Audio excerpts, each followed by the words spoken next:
Sonic Wolf 18. So we've been playing around in this LP and congratulations, you've beaten the game.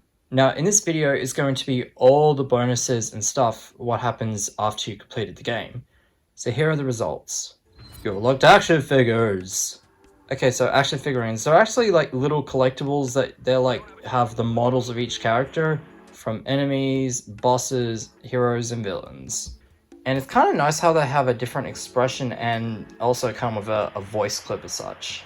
You need the points at the end of the chapters to actually buy some of them.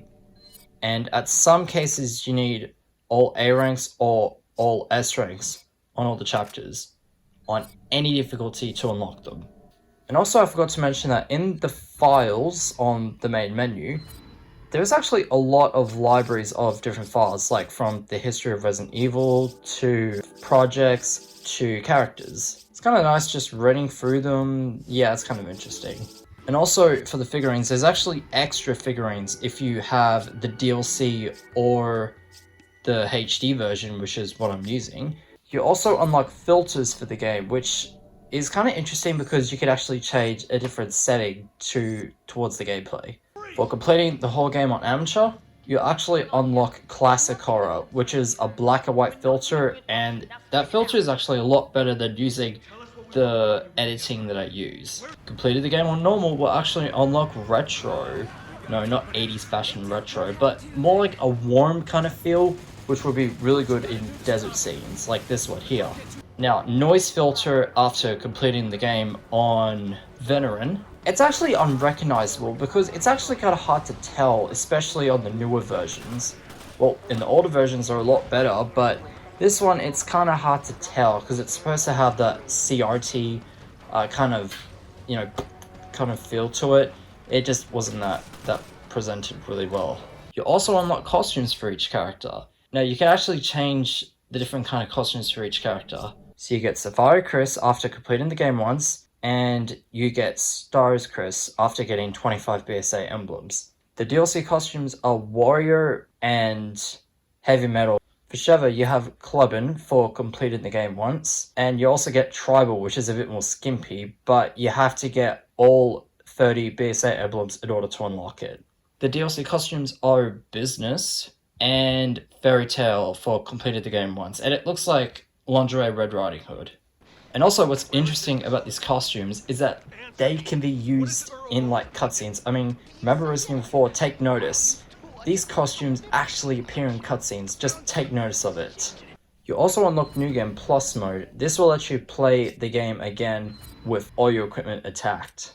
Like all the weapons and upgrades will carry through. So this is Resident Evil 5's end game. So the actual point of it is just to play through the game constantly, building up weapons and upgrading them. Go through the game on Veteran and Professional difficulty. In order to unlock it, you have to beat Veteran, but it's just actually unfair. Like, if you get hit once or twice, you're instantly dead.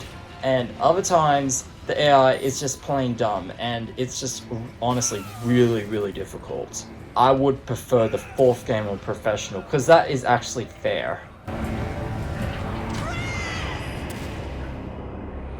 You'll also unlock the ability for infinite ammo for your weapons. Any gun you fully upgrade at the end of every chapter that you get the points from, you buy the infinite ammo mode for that gun. But then after that, you have to go to the settings and turn it on. I mean, isn't that enough? Upgrading the weapons has a second benefit because there are 5 different weapons to unlock. The first weapon of each gun type that you unlock. Like, for example, the pistols, like fully upgrading the M92F, which is your starter gun, will give you the M93R, which is a frame-rounded burst whenever you press the trigger button. Fully upgrading the Ithaca shotgun will actually earn you the Hydra shotgun. It's actually a 3-barreled shotgun with very surprisingly good range. Now what's funny is that Chris, he just actually holds it with one hand. Fully upgrading the Smith & Wesson M29, you'll actually unlock the Smith & Wesson M500, or it would be known as the hand cannon. It does 5,000 damage per shot once it's fully upgraded. Fully upgrading the VZ61 will actually earn you the Gatling gun. It has infinite ammo, and you can block shots on the back also, but it's a crew-specific weapon, and it's actually kind of cool, just like shoot at enemies, and shoot at enemies. Fully upgrading the S75 rifle will actually earn you the longbow. It's a Showa Pacific weapon that has infinite ammo, but there's no targeting reticle. I don't know if the PS3 Move has a targeting reticle because it has motion controls. I don't know, maybe post in the comments if the PS3 Move version has a targeting reticle. You'll probably see me carrying around these weapons during what we missed, and also this one, the Infinite Rocket Launcher. Now, this one's a bit different because you don't upgrade anything to unlock it. You have to beat all the stages in less than 5 hours total on one difficulty in order to unlock it.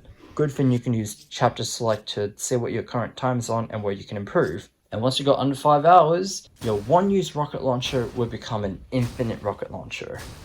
You also unlocked Mercenaries mode, which we'll not be going into just yet, because we're actually going to do the 2 DLCs, Lost of Nightmares and Desperate Escape. Okay, so that's all the bonus content, and I'm almost out of breath. Now, the one thing I have to point out is that, well, Resident Evil 5, it is a very good action game, but it's actually one of the worst Resident Evil type of concepts to it. But it also had a bit of a controversy to it about racism, pretty much. So I just don't know if that game was actually banned in Africa, I think, because, yeah, there was actually a controversial issue about it. Yeah, and also, I didn't actually notice, like, just a few days ago, I actually noticed that a few cast members, like, from Power Rangers was actually in Resident Evil 5, like Patrick O'Gilly that played as Jill, and Ruben Langdon, like, he was actually part as the host guy in the car in Power Rangers Time Force. Like, he's actually Chris Redfield's body mocap actor, so it's kind of interesting. That's all for this video, and I'll see you guys on the first episode of the Lost of Nightmares DLC. See you guys next time.